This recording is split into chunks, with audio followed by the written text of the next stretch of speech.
Picture a driveway in a comfortable suburb outside Columbus, Ohio. Sitting in it is a leased Range Rover autobiography, financed with almost nothing down. One house over sits a 12-year-old Honda Accord with a dented bumper. Now guess which owner is actually worth more. Here's the strange part. The Accord owner has over $1 million sitting quietly in accounts nobody has ever seen. The Range Rover owner has a lease payment and about $4,000 saved. We've been trained our whole lives to read wealth off of driveways, wrists, and closets. But that's backwards. The expensive stuff isn't wealth. It's just money that already left the building. So sit with this question for a second. If the obvious signs of money aren't actually money, what does real wealth look like while it's still being built? It looks almost nothing like what you'd expect. And that's exactly what this video is about. Because as long as you keep reading wealth off of what people drive and wear, you will keep chasing the wrong signal for years without ever noticing. My name is Alex. And if you've ever felt like you're doing everything right financially and still somehow behind, stay with me, because the math says otherwise. I'm going to show you the specific, unglamorous habits that quietly build a 7-figure net worth, and the real math behind why money you don't spend outperforms money you do. Once you understand this, you'll start treating every paycheck differently, because you'll finally know what you're actually looking at. That Range Rover isn't an outlier, by the way. It's the system working exactly as designed. The cost of looking rich. Here's a question worth asking next time you're stuck in traffic. Of every car around you, how many are actually paid for? Because right now, the average new car payment in this country is $770 a month. Not the price of the car, the monthly payment. And the average amount people are financing to get there is just under $44,000. That's not someone buying a Ferrari. That's someone buying a Ford F-150, or a Chevy Silverado, or a Ram 1500, which are consistently the top 3 vehicles behind the biggest loan balances in the country. Nearly 1 in 5 new car loans right now comes with a payment over $1,000 a month. Think about that for a second. $1,000 a month, every month, for a truck. Let me introduce you to someone. Let's call him Devin. Devin is 38, works in commercial insurance, and makes about $95,000 a year. He drives a leased Range Rover autobiography, payment just over $2,300 a month. His wife carries a Hermes Birkin 30, which retails somewhere between $12,000 and $20,000, depending on the leather and hardware. Devin's watch is a Rolex Daytona, currently retailing at around $32,000, if you can even find one without a multi-year waitlist. From the outside, Devin looks like he's arrived, and I get why people assume that. It's a completely reasonable assumption to make. And honestly, it's the whole point. Here's what that assumption misses. None of what Devin owns is wealth. The car isn't his. The bank owns most of it, and he's making payments to slowly catch up to what he already drove off the lot with. The watch and the bag are worth something, sure, but they're not producing income. They're not compounding. And if life throws Devin a bad year, he can't quietly convert a Daytona into 6 months of mortgage payments without everyone around him noticing exactly what happened. So here's the mechanism nobody points out. Every one of these items is a receipt. It's proof that money existed, and then it left. The bag, the watch, the lease, they're not snapshots of how much Devin has. They're snapshots of how much he used to have, right before he spent it. Now, I want to be fair here, because this isn't really about Devin, and it's definitely not about shaming anyone for owning nice things. People are allowed to enjoy their money. The problem isn't the Range Rover. The problem is what we assume it means. We've been trained since childhood to read the outside of a person's life as a scoreboard. Nice car must be doing well. Designer bag must have money. And that assumption is exactly what keeps otherwise smart, hardworking people feeling like they're falling behind, because they're comparing their real bank balance to someone else's monthly payment. So if the car in the driveway and the watch on the wrist aren't the signal, what actually is? That's genuinely the more interesting question, because it turns out the people quietly building real wealth in this country don't look like Devin at all. Most of them don't look like much of anything, which is sort of the entire point once you understand who they actually are. The millionaire next door, updated. So who actually has the money then, if it's not the guy in the Range Rover? There's a study that answers this better than almost anything else out there. Ramsey Solutions surveyed over 10,000 American millionaires, actual millionaires, with a net worth of $1 million or more, and ask them how they got there. And the answers mess with almost every assumption we just walked through. 79% of them received zero inheritance. Not a small amount, zero. No trust fund, no rich uncle, no lucky windfall showing up in the mail. Only 15% of them ever held a senior leadership title, meaning the vast majority were never the CEO, never the VP, never the person with the corner office. And here's the one that really gets me. 1 out of every 3 of these millionaires never earned 6 figures in a single year of their working life. Not once. So if it's not inheritance and it's not a huge salary, what is it? Let me introduce you to someone. Her name is Denise. Denise taught high school biology in Central Ohio for 31 years. Her salary topped out somewhere around $78,000 a year, and she drove the same Toyota Camry from 2011 until it had almost 200,000 miles on it. Denise is a millionaire, not because she got lucky, and not because she inherited anything. She's a millionaire because of what she quietly did every single month for 3 decades, which we're about to get into. And Denise isn't some rare exception either. According to that same study, teachers are actually one of the top 5 careers that produce millionaires in this country, right alongside engineers, accountants, managers, and attorneys. Think about that lineup for a second. It's not hedge fund guys. It's not tech founders. It's the accountant down the street and the engineer who's worked at the same manufacturing plant for 20 years. Even the education part of this is less fancy than you'd think. A solid majority of these millionaires, something like 62%, went to public state schools, not Ivy League, not some prestigious private university with a name that impresses people at dinner parties, state school, regular job, regular car. Now here's where I think it gets genuinely interesting and maybe a little uncomfortable if you're being honest with yourself. Denise's next door neighbor might drive a nicer car than her, might carry a nicer bag, might take flashier vacations, and yet Denise is worth more than almost all of them. And none of them would ever guess it, because she never gave them a reason to. She wasn't hiding it on purpose. She just never needed anyone to know. So why doesn't this feel true when you look around? Why does it seem like the loud, flashy senior leadership crowd must be the wealthy ones? I think it's because loud is visible and boring isn't. You can see a leased Range Rover from across a parking lot. You cannot see 30 years of steady contributions sitting quietly inside a retirement account. One of these things is designed to be noticed. The other one is designed to just work in the background, whether anyone's watching or not. And that's really the heart of this whole thing. Denise didn't need a 6-figure salary or a corner office.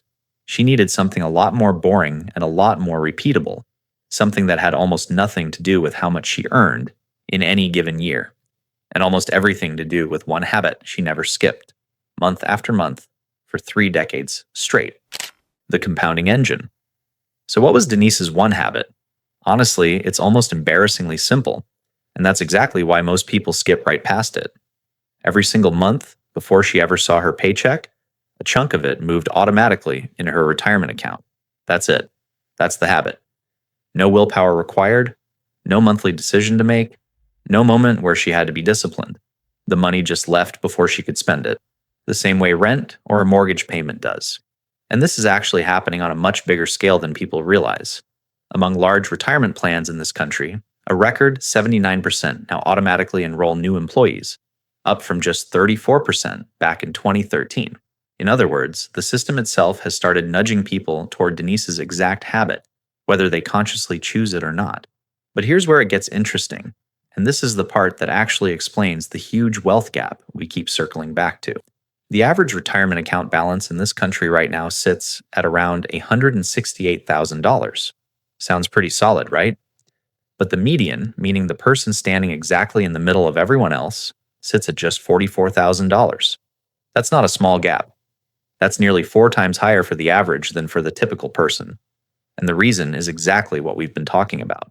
A relatively small group of boring, consistent, automated savers is pulling that average way up, while most people are stuck far below it, wondering why the number they keep hearing about doesn't match their own account.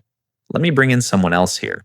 His name is Grant, and he's a mechanical engineer outside Cincinnati, 44 years old, and makes about $110,000 a year.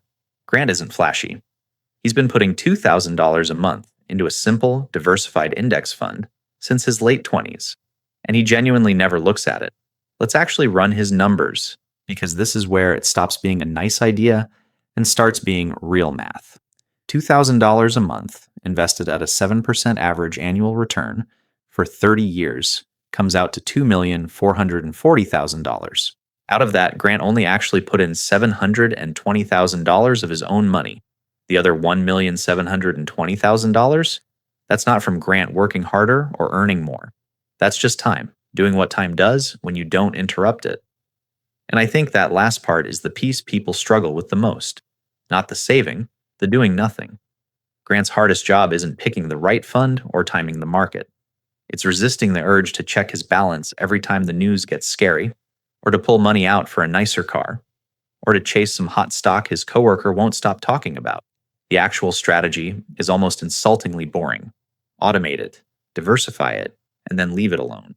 So when you picture wealthy people quietly doing well, stop picturing someone making one brilliant decision. Picture someone making one decent decision on autopilot for 30 years straight, without ever needing to feel clever about it. That's the whole engine. It's not exciting, and it was never supposed to be. Which brings up the other habit sitting right next to this one, something Grant and Denise both have in common. And it's not sitting in a brokerage account at all. It's the biggest payment either of them makes every single month, and it's quietly doing something almost nobody gives it credit for. The home nobody brags about. Quick question. When was the last time you saw someone post a picture of their mortgage statement? Never, right? Nobody celebrates that. And yet it might be doing more for their net worth than almost anything else they own. Here's the number that makes this real. The typical homeowner in this country right now has a net worth of around $430,000. The typical renter has about $10,000. Sit with that gap for a second. That's 43 times more net worth, just based on whether someone owns or rents. Not because homeowners are smarter and not because they earn more. It's because of what a mortgage payment quietly does every single month, whether the person paying it even thinks about it or not. Let's bring in someone new. Her name is Carla, and she's a physical therapist in Charlotte, North Carolina. 15 years ago, Carla bought a modest 3-bedroom house for around $210,000. She didn't renovate it into something magazine-worthy. She didn't add a pool. She just paid her mortgage every month, the same boring payment year after year. Here's what actually happened underneath that boring routine. Part of every single payment went toward interest, sure, but part of it went straight into equity, which is really just Carla slowly buying more and more of her own house. 15 years later, that house is worth somewhere around $400,000, and Carla owns most of it outright. Now compare that to renting. When you rent, your monthly payment covers a place to sleep, and that's it. It doesn't come back to you. There's no equity building up in the background. It's not a bad decision, and plenty of good financial reasons exist to rent instead of buy, especially depending on where someone lives. But structurally, it's the difference between pouring water into a bucket with a hole in it and pouring it into one that holds. Same water. Completely different result 5, 10, 20 years down the road. And here's what I think is the most underrated part of this whole equation. A paid off, or nearly paid off house doesn't just build net worth on paper. It erases what's usually the single largest expense in a household's entire budget, right around the time most people are heading into retirement. Imagine hitting 65 with no mortgage payment left at all. That's not a flashy achievement. Nobody's going to congratulate you at a dinner party for it. But it might be the single biggest financial relief of Carla's entire life, and she'll get there almost by accident, just by making the same unglamorous payment every month for 30 years. Here's what gets me about this. A paid-off house will never trend on social media. Nobody's filming a video next to their amortization schedule, but it's sitting there, quietly doing the exact same job as Grant's index fund from the last section, just wearing a different outfit. Slow, steady, boring, and enormously effective, precisely because nobody's paying attention to it. So now picture two people making almost identical incomes. One of them is renting a nice apartment and leasing a nice car. The other is grinding through mortgage payments on an unremarkable house and driving something 12 years old. On paper, right now, this month, they might look pretty similar. But rewind the clock 20 years and run the numbers on what each of them actually built.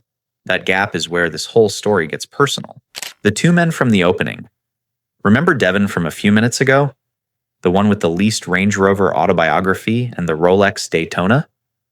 Let's actually do the math on his life, because it's about to get uncomfortable. Devin's lease payment was just over $2,300 a month. Now let's imagine an alternate version of Devin, someone making the exact same income in the exact same industry, who simply invested that $2,300 every month instead of sending it to a leasing company.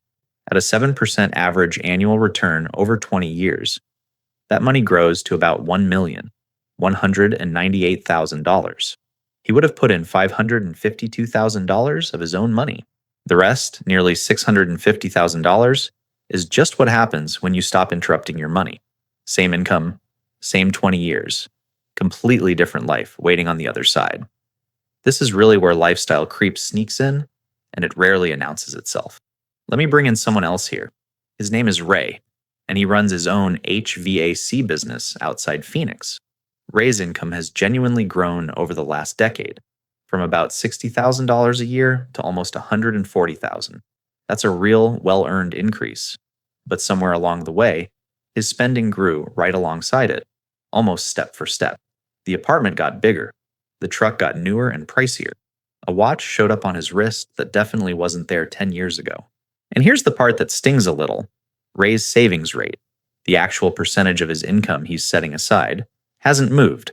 Not up, not down. His income more than doubled. And his bank account barely noticed. That's lifestyle creep in a sentence. Your spending quietly grows to match your income, right up until it's absorbed every single raise you've ever gotten. And I think this is worth sitting with for a second, because it's not really about being reckless. Ray isn't foolish with money. He just never made a decision not to upgrade. The upgrades just kind of happened, one at a time, each one feeling completely reasonable in the moment. So what's the actual fix here? It's not complicated, but it does take a real decision, which is exactly why most people skip it. You have to define what enough actually costs you, not what enough looks like on someone else's Instagram, but your actual number, the one that covers a genuinely good, comfortable life for you and your family. And then here's the part that separates people like Grant and Carla from people like Ray. When the next raise comes in, and it will, that extra money goes straight into an account before your lifestyle even gets a chance to notice it exists. Because here's the truth about Devin and his alternate universe twin. One of them is going to look wealthier for the next few years. The other one is actually going to be wealthier for the rest of his life. And the wild part is, from the outside, almost nobody will be able to tell the difference until it's much too late to catch up, which raises a bigger question than money alone can really answer. If the whole point of all this saving and boring discipline isn't the number sitting in an account, then what exactly are people like Denise, Grant, and Carla actually building toward? The real prize isn't the number. Here's a strange fact to sit with. One of the richest men on the planet drives himself to McDonald's for breakfast, and he could buy the whole restaurant chain without blinking. That's Warren Buffett, and his story might be the cleanest example of everything we've covered so far. Buffett's net worth currently sits somewhere around $150 billion, and yet he still lives in the same house in Omaha, Nebraska, that he bought back in 1958 for $31,500. Adjusted for inflation, that's roughly $329,000 in today's money. That house is currently worth somewhere around $1.4 million, which sounds like a solid return until you realize it represents a tiny, almost invisible fraction of what Buffett is actually worth. He could own a waterfront estate on Star Island in Miami, easily worth $30 or $40 million. He could fly around in his own Gulfstream. He owns none of that. He just kept living in the same modest house, decade after decade, because it never occurred to him that he needed to prove anything to anyone. I think that's the piece so many people miss when they picture what wealth is actually for. It was never about the number itself. Denise, the biology teacher from a few sections ago, isn't proud of her account balance because it's a big number to stare at. She's proud of it because it means she gets to retire on her own timeline, not whenever her job or her bills decide for her. Grant, the engineer outside Cincinnati, isn't building wealth so he can brag about it. He's building it so a bad year, a layoff, a medical bill, a bad economy doesn't quietly take his whole life apart. That's really what all this boring, invisible money is actually buying. Not a bigger house, not a nicer watch. It's buying the ability to absorb a shock without panicking. It's waking up on a random Tuesday without that low, constant hum of financial dread sitting in your chest. It's the freedom to walk away from a job that's making you miserable because you're not one missed paycheck away from disaster. Compare that to Devin from earlier. With his leased Range Rover and his Rolex Daytona, Devin looks free. He is, in a very real sense, the least free person in this entire story, because 2 missed payments and Alicia's whole visible life could start unraveling in public. So here's the real question underneath everything we've talked about today. Are you willing to look a little ordinary for the next 10 or 20 years in exchange for actually being free for the rest of your life? Are you willing to let your car stay boring, your house stay modest, and your bank account do something interesting instead? Because somewhere out there right now, someone is quietly living exactly like Denise or Grant or Carla, and you would drive right past them in a parking lot without a second glance. And one day, if you stick with the boring version of this, you'll be the one someone else drives past without noticing, calm, unbothered, and quietly finished worrying about money. That's the whole point of any of this. The money that never learned to show off. Real wealth was never loud.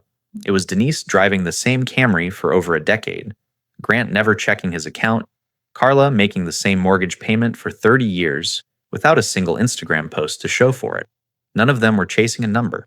They were quietly buying the one thing money actually promises: the ability to absorb a bad year without your whole life falling apart.